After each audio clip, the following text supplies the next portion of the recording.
जी जनाब। सब दोस्तों को, सबको जहाँ भी कहीं हैं आप, सबको सलाम। और बहुत अरसे से मैं सोच रहा था कि मैं व्लॉग्स करूं, अपने जो अपना एक्सपीरियंस है सियासत में, जो मैंने ज़िंदगी गुजारी तकरीबन 39-40 साल, वो और जो आम तौर पे हम रोज़ाना सीखते हैं सबसे, जो भी हमारे मुशाहदात और तजुर्बात होते हैं। मैं लिखने का बड़ा कायर हूँ, मुझे बड़ी दिक्कत आती है। तो कितने ही सालों से दोस्त इंसिस्ट कर रहे थे कि मैं कुछ न कुछ आप लोगों से इस तरीके से मुखातिब हूँ, लेकिन सुस्त आदमी हूँ, कर नहीं सका। लेकिन अब मैंने ये हिम्मत बांधी है और आप सब लोगों से मेरी ये इल्तमास है कि मैं कोई बड़ा इंटेलेक्चुअल नहीं हूँ और ना ही मैं कोई इंटरनेशनल रिलेशंस का या हिस्ट्री का माहिर हूँ या मुझे सब पता है। नहीं, मैं इसमें बिलीव ही नहीं करता। हम रोज़ाना सीखते हैं, इवन अपने छोटे छोटे बच्चों से सीखते हैं। रोज़ रोज़ नई चीज़ सीखने को मिलती है। मुझे जो इतना सा थोड़ा सा इल्म और अक्ल है और जो मेरा एक्सपीरियंस है, जो मुशाहिदा है, वो अपने जज्बों के साथ, अपने लफ्ज़ों में आपके साथ शेयर करना चाहता हूँ।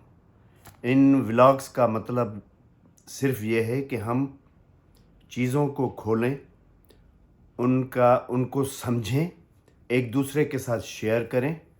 और यकीनन मुझे आपका इनपुट चाहिए, आपका फ़ीडबैक चाहिए।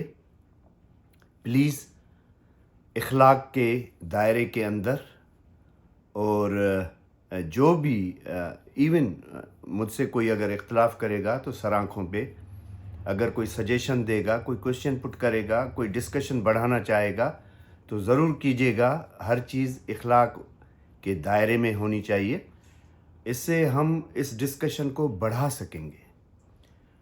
अब कई दोस्त मेरे अपने सिंधी साथी, दोस्त, यार, पुराने तंजीमी वर्कर्स, कौमी कारकुन ये सोचते होंगे कि मैं सिंधी में क्यों नहीं कर रहा हूँ। तो मेरा अर्ज़ ये है कि न सिर्फ ये कि मेरे अपने सिंधी दोस्त, अपनी सिंधी कौम, अपने उर्दू बोलने वाले बहन भाई, और जहाँ कहीं भी, क्योंकि बहुत सारे मुल्कों में, बहुत सारे इलाकों में उर्दू कॉमनली समझी जाती है, तो हम अपना पर्सपेक्टिव, अपना एक्सपीरियंस, अपनी चीज़ें शेयर कर सकते हैं उनके साथ, उनसे भी इनपुट ले सकते हैं।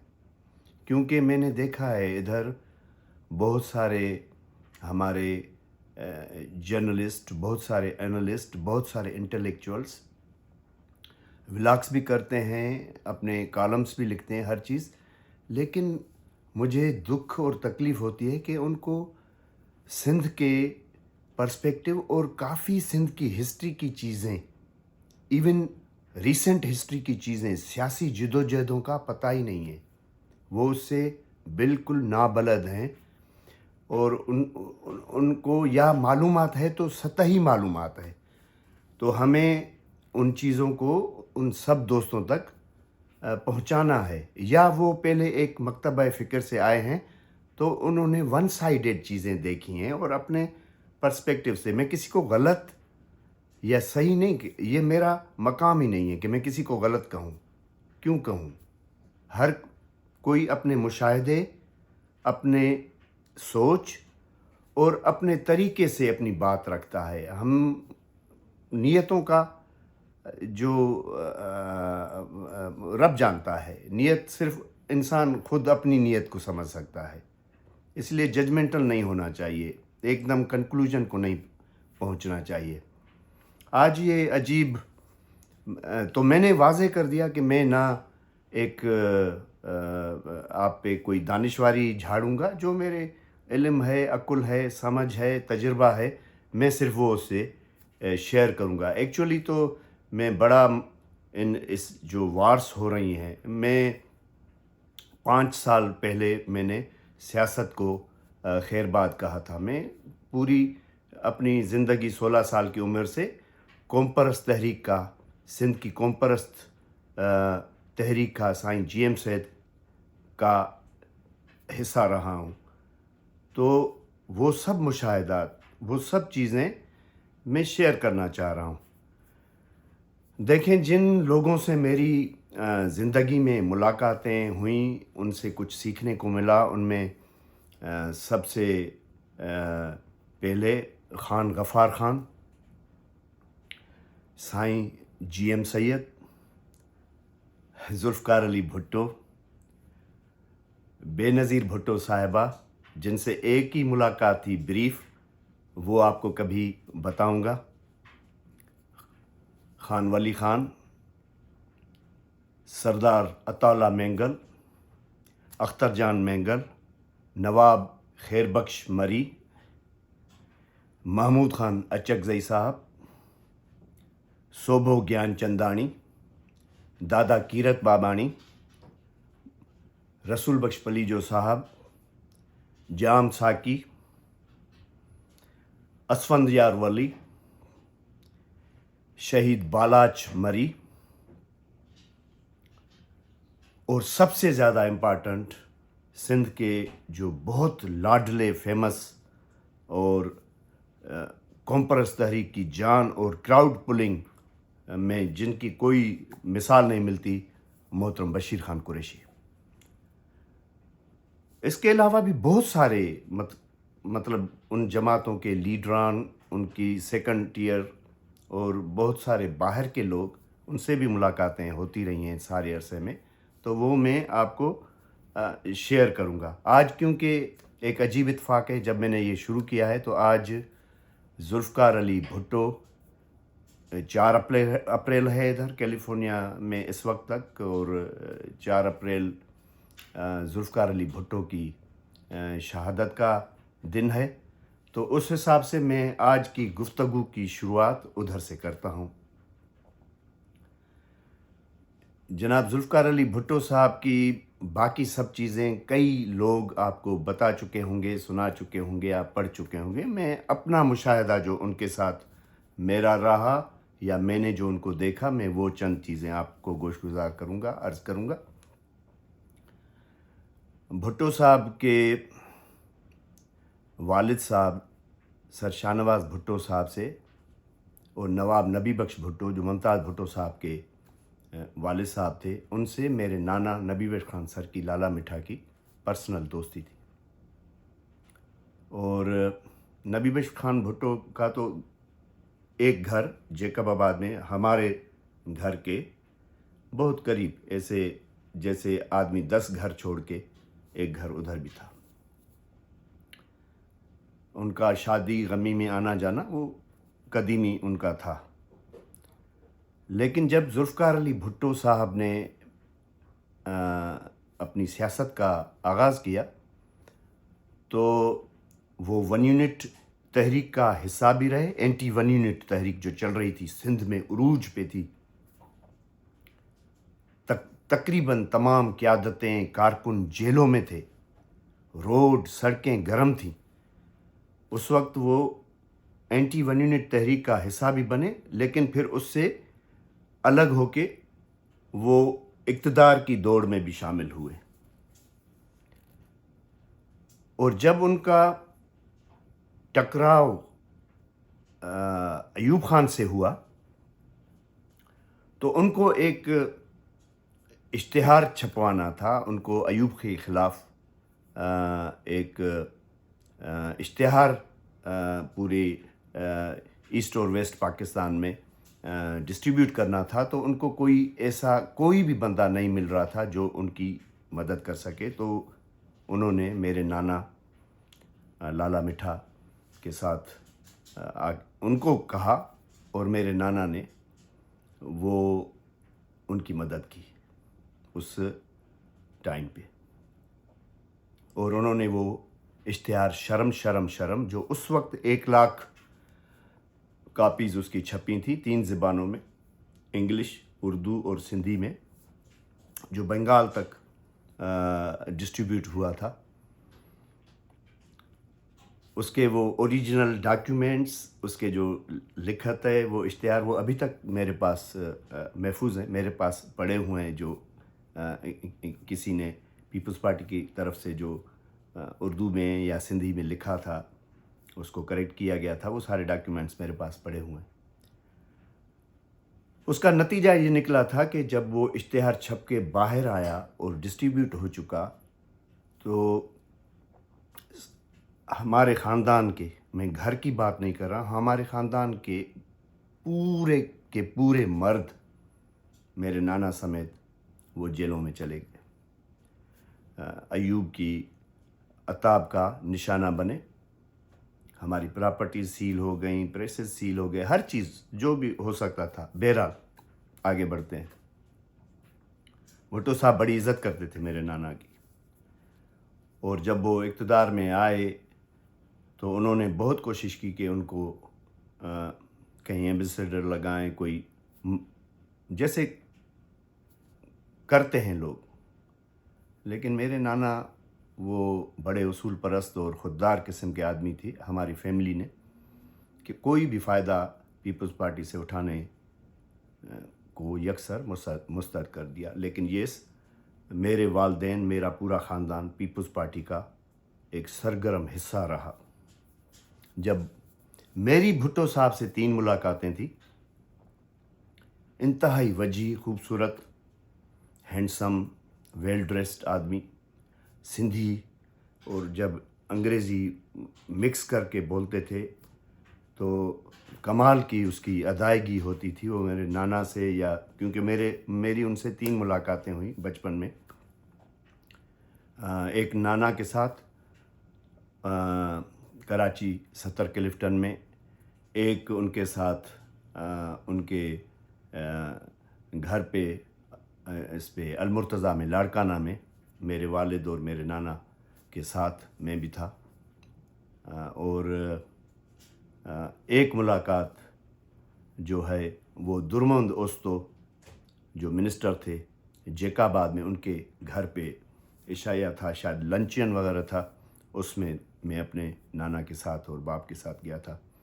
تو یہ 3 ملاقاتیں مجھے یاد ہیں ان کی اچھے طریقے سے. وہ بڑا زبردست طریقے سے ملتے تھے، اور لوگوں کو ان کی میموری بہت زبردست تھی، یاد رکھتے تھے. اور بڑا اس ٹائپ کے لوگوں کے جو اس عزت کے حقدار ہوتے تھے، ان کو وہ بہت احترام اور عزت کی نگاہ سے دیکھتے تھے، اور ان کو بلاتے بھی بہت اس احترام اور عزت سے تھے. آگے بڑھتے ہیں. جب اب وہ جیل میں گئے تو اس وقت میں فرسٹ ایئر میں تھا. میں نے میٹرک پاس کیا تھا، فرسٹ ایئر میں تھا. میں اس وقت تک جی ایس این میں شامل ہو چکا تھا. جیسے ہمارے جی ایس این میں پہلے ہوتے تھے 3 مہینے کچا ممبر ہوتا تھا، عارضی ممبر ہوتا تھا، پھر ان کو ہمیں 4-5 بکس لٹریچر پڑھایا جاتا تھا، کلاسز ہوتی تھیں، لیکچرز ہوتے تھے. اور اس کے علاوہ پھر آپ کو اس سخت مارشل لا میں، ضیاء کی مارشل لا میں، اس سخت ضیاء کی مارشل لا میں آپ کو وہ فوج کے خلاف چاکنگ کرنی ہوتی. کیونکہ یہ صرف لوگوں کو یہ پتہ ہے، اور ہمارے کئی صحافی دوست بھی یہ سمجھتے ہیں کہ صرف آج کل جیسے عمران خان پہ عتاب ہے، یا صرف عمران خان پہ کہ لوگ جیلوں میں گئے ہیں. نہیں، اس سے پہلے سندھ میں بہت کچھ ہو چکا ہے. جب بھٹو صاحب جیل میں گئے اور ان کو جیل کے دوران بھی بہت سارے لوگ گرفتار تھے، اندر تھے. جی ایس این کے بہت سارے لوگ سب گرفتار تھے، اندر تھے، بہت ساری دوسری پارٹیوں کو. لیکن بھٹو صاحب کے جیل میں جب بھٹو صاحب کو پھانسی ہوئی، میں وہ واقعہ آپ کو بتانا چاہ رہا ہوں کہ 4 اپریل کو جب ان کو پھانسی ہوئی تو ان کو آ کے دفن کر دیا گیا، اور اس کے بعد شاید دوسرے دن یا تیسرے دن کھولا گیا وہ फ़ौज और उधर से सब निकल गए, लोगों को इजाज़त मिल गई कि लोग जाएं। मेरे बाबा, मेरे वालिद साहब और उनके दोस्त, मुझे अभी तक याद है कि वो देगें लेके वेनों पे और डॉटसन्स थी, उन पे वो हम लोग गए। मैं भी गया था भुट्टो साहब के टीजे पे। उन्होंने उधर खैरात की, दुआएं की, हम वापस आ गए। उस वक्त तक मैं जीएसएन में शामिल हो चुका था और मुझे 7-8 महीने हुए थे, 9 महीने जीएसएन में मैं पक्का मेंबर हो चुका था। बल्कि मैं उस वक्त जीएसएन स्टूडेंट फेडरेशन का पहला तालुका सदर, यानी जेकाबाद डिस्ट्रिक्ट के जो जितने तालुका तहसीलें थीं, गड़ी खरो, जेकाबाद, ठुल, कंदकोट, कश्मोर, उनमें से मैं जेकाबाद तालके का सदर या ऑर्गेनाइज़र मुकर्रर हुआ था।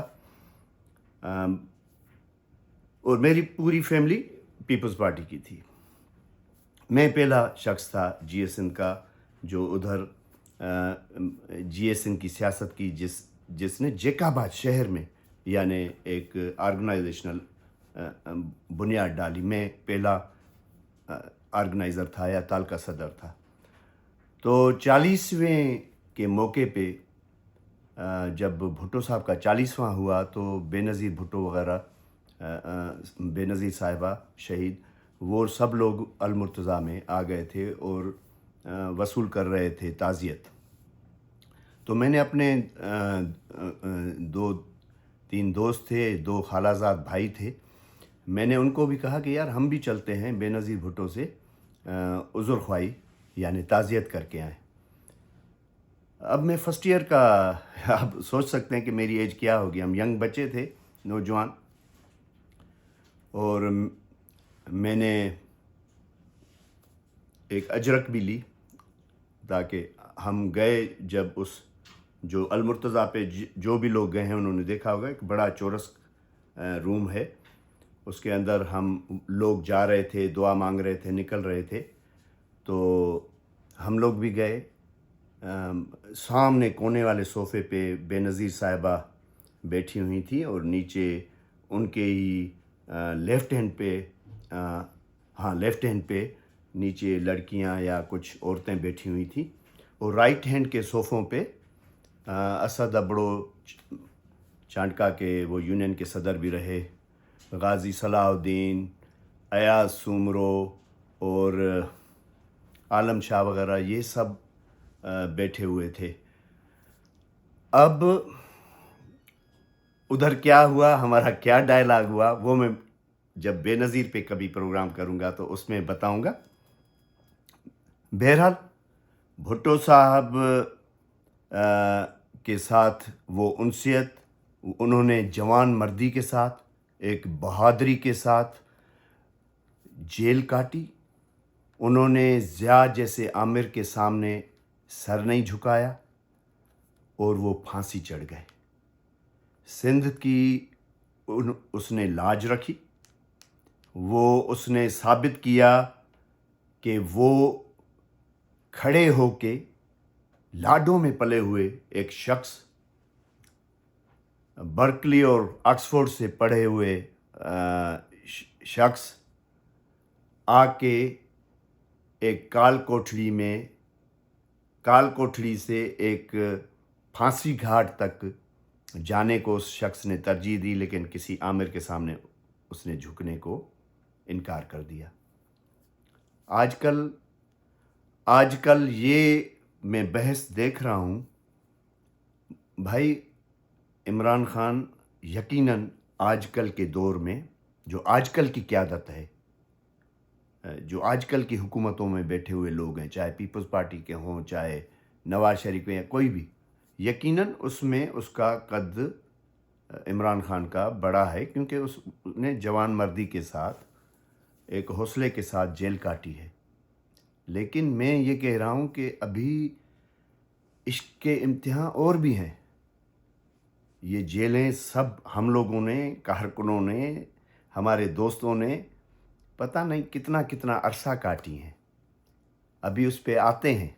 खान गफ़ार खान को देखिए, उन्होंने कितनी लंबी जेलें काटी हैं। साईं जीएम से तकरीबन 30 बरस तक जेल में रहे हैं, नज़रबंदी में रहे हैं। उन्होंने कभी भी कोर्ट को या हुकूमत को अपील रिहाई के लिए नहीं की, कभी भी ज़िंदगी में। वो उनका असूल था कि मैं कभी भी रियायत नहीं मांगूंगा, ना जिसने मुझे अरेस्ट किया है उससे ज़मानत मांगूंगा। तो यकीनन इमरान खान एक बहादुर इंसान है, लेकिन इमरान खान के हालात, उसकी हकीकतों और उसकी जो सरकमटेंसेस हैं वो अलग हैं। भुट्टो साहब की हकीकतें, सरकमटेंसेस और उनकी कैद, उनकी शहादत, उनकी फांसी वो एक अलग थी। तो आज का दिन भुट्टो साहब के नाम बिल्कुल हम अपने शहीद जुल्फ़िकार अली भुट्टो को, हालांकि मेरा सारी ज़िंदगी भुट्टो साहब से, उसकी सियासत से, उनकी पॉलिटिक्स से इख्तलाफ रहा है। मेरा पीपल्स पार्टी से इख्तलाफ रहा है, लेकिन किसी के कैरेक्टर को, किसी की कंट्रीब्यूशन को, किसी के कुर्बानी को रिजेक्ट नहीं कर सकते। नेक्स्ट व्लॉग में हम इससे आगे बढ़ेंगे। जो करंट सिचुएशन है ईरान की, इसराइल और अमेरिका की अग्रेशन के ख़िलाफ़, जिस तरीके से ईरान ने इस जंग में अपनी डोमिनेंस दिखाई है, जिस तरीके से इसराइल और अमेरिका इस जंग में हार रहे हैं, उस पर बात करेंगे। Thank you very much. Subscribe और इस थम्स अप ज़रूर उसको हिट करें और सब्सक्राइब भी करें। मैं नया हूँ अभी इस फील्ड में, तो मुझे थोड़ी दिक्कत हो रही है। आप उम्मीद है माफ़ करेंगे और मेरी हौसला अफजाई करेंगे और मुझे मुफीद मशवरे देंगे। आगे भी बढ़ेंगे, इमरान खान पे भी बात करेंगे, सियासत पे भी बात करेंगे, इंटरनेशनल सूरत हाल पे भी बात करेंगे, हर चीज़ पे बात करेंगे, लेकिन स्लोली। Thank you.